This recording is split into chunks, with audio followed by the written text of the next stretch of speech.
Un nouveau variant plus contagieux et dangereux frappe plusieurs pays d'Afrique depuis des mois. Un cas a été identifié en Suède le jeudi dernier, le premier en Europe. Doit-on craindre une nouvelle pandémie? L'Organisation mondiale de la santé, l'OMS, a déclenché mercredi, comme elle l'avait déjà fait en 2022, son plus haut niveau d'alerte mondiale en raison de la résurgence de cas de Mpox, anciennement appelé variole du singe, causé par un nouveau variant de ce virus, Clade 1b, jusqu'alors concentré sur le continent africain, mais qui se propage désormais dans d'autres pays. Un cas a été identifié au Pakistan le vendredi 16 août, alors qu'un autre, le premier en Europe, a été recensé le jeudi en Suède.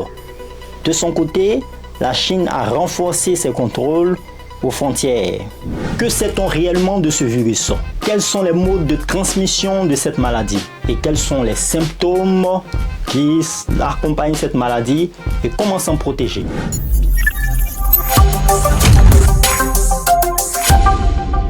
Bienvenue sur la chaîne Sciences et Culture TV, la chaîne du savoir. Aujourd'hui, on va étudier ce virus qui est en train de faire du ravage dans le monde actuel.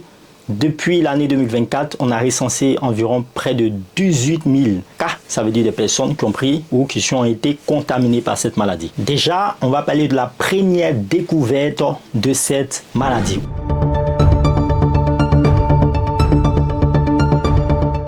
Le Mpox, aussi appelé variole du singe, a été découvert pour la première fois par des chercheurs danois en 1958, notamment par le chercheur Preben von Magnus et son équipe dans le laboratoire à Copenhague, laboratoire dénommé Statens Serum Institute. Alors, ils ont fait cette découverte dans les singes pendant qu'ils faisaient des recherches sur la polio.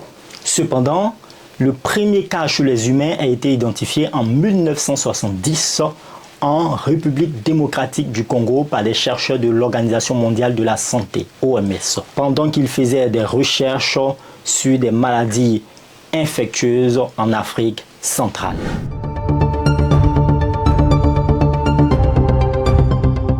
Le Mpox se transmet par contact direct. Ça veut dire que si vous touchez une personne qui a la maladie, eh bien vous pouvez être contaminé, ou si vous touchez par exemple ses affaires, ses habits, un képi qu'il a porté, etc., etc. En 1981, des études menées par des chercheurs de l'Institut de médecine tropicale à Anvers ont montré que le virus peut aussi se transmettre par des gouttelettes de salive lorsque quelqu'un tousse ou éternue. Plus récemment, des scientifiques comme le Dr Anne Rimoin de l'Université de Californie à Los Angeles ont découvert que certaines variantes du virus peuvent aussi se transmettre par contact sexuel.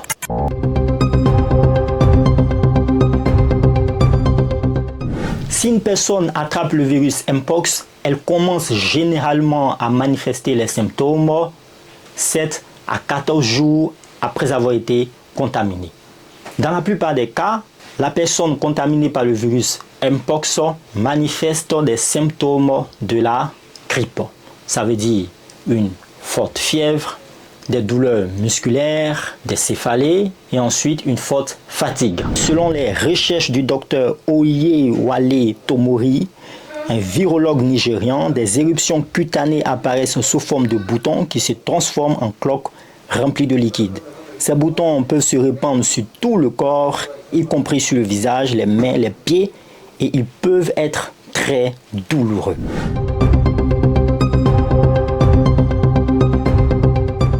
Les études menées par les chercheurs congolais et l'OMS entre les années 1970 et 1980 ont montré que le virus du Mpox peut être très dangereux, surtout pour les enfants. Le docteur Jean-Jacques Muyembe, un spécialiste des maladies infectieuses en République démocratique du Congo, a expliqué que chez les jeunes enfants, le virus peut être provoqué par une déshydratation sévère et des surinfections bactériennes des plaies, ce qui peut être mortel. Alors, selon lui, la plupart des personnes qui ont été infectées par ce virus se rétablissent après quelques semaines. Par contre, ce virus peut être mortel dans 3 à 5% des cas.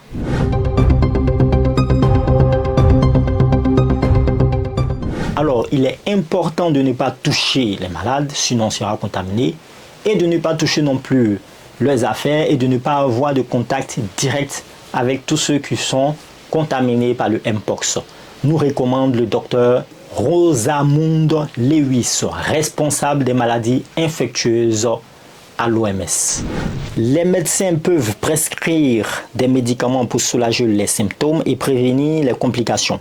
Le vaccin contre la variole a été déployé par Edward Jenner en 1796. C'est avéré efficace pour protéger contre le Mpox. Et un vaccin plus récent développé par la société Bavarian Nordique est désormais utilisé dans certaines régions pour prévenir l'infection. Cependant, ce vaccin n'est pas encore largement disponible. Le Mpox est une maladie ou un virus très dangereux pour les humains. Il est recommandé de suivre toutes les prescriptions qui ont été mises ou qui ont été dites dans cette vidéo et bien sûr qui sont données aussi par les spécialistes de la santé, notamment l'OMS. Il est convenable de ne surtout pas paniquer parce que, bien sûr, il faut compter aussi sur la diligence et sur l'intelligence de ces chercheurs pour pouvoir trouver un vaccin efficace contre cette maladie. Merci de nous avoir suivis. N'hésitez pas à vous abonner à la chaîne Science et Culture TV. Faites le plein de savoir. Au revoir.